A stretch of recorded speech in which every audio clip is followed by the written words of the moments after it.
I asked her now, suddenly worried. I'm fine. Tired. She covered a yawn with her fist. We've been up late composing, and the little boys wake with the rooster and never seem to run out of energy. She and her husband, Lee, had fallen in with the motion picture people out west and now composed musical scores. It was too exciting. It's been a long week, and I've been looking forward to seeing James. But all I want is a nap. Fiona tilted her head to rest against my shoulder for a moment. I was 4 inches taller and had white blonde hair and light blue eyes. Anywhere but here in town, no one would have known we were sisters. In Emerson Pass, however, the Barnes family was somewhat infamous. Our father had built the town from his own will and desired to create a thriving community for his children. He'd succeeded.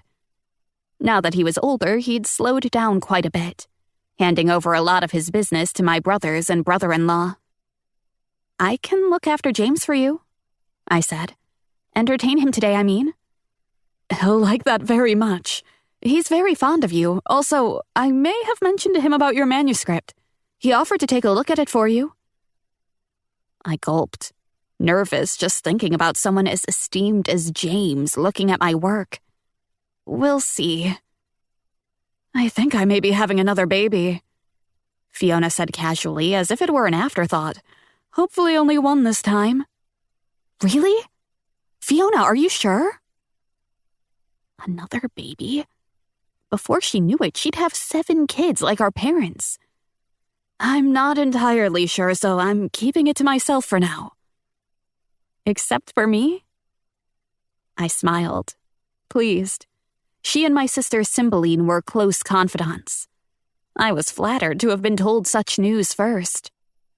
I do hope dear James is doing well, Fiona said. His last letter hinted at trouble. Perhaps with his work? I hope not. It may be only a matter of exhaustion, Fiona said. We'll put him back together before sending him back to the chaos of the city. He'd been away an entire year this time. Between editing projects, he came home to Emerson Pass to rest and recuperate.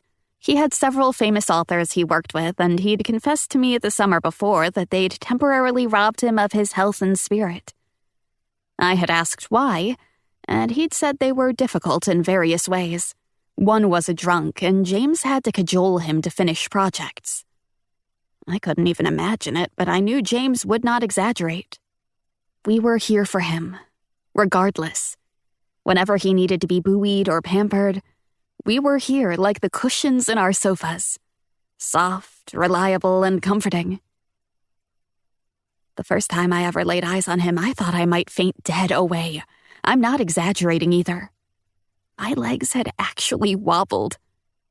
I made a mental note at the time to use it in one of my future novels, this feeling of being utterly smitten with a man.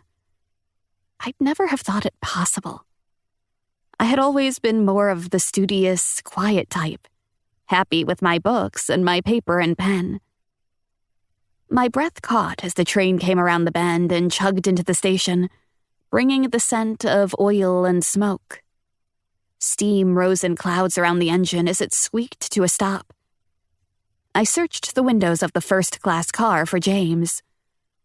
There he is, I said, breathless. At last he'd returned to us. Fiona, perhaps sensing my excitement, glanced my way. Her brow worried into a crease, and those eyes of hers, those all-seeing eyes, could perhaps see straight through me. Did she suspect my secret feelings for James? I'd told no one, not even Delphia. Not Sim or Joe or even my mother. It was too embarrassing as well as possibly mortifying if my affection was seen as a foolish little girl's crush. He appeared in the doorway of the passenger car and then, seeing Fiona and me standing together, waved. Grinning, he bounded from the train and headed our way.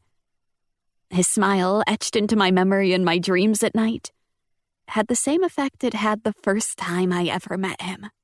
I'd been only 14 that summer my sister and Lee brought him home with them from Paris.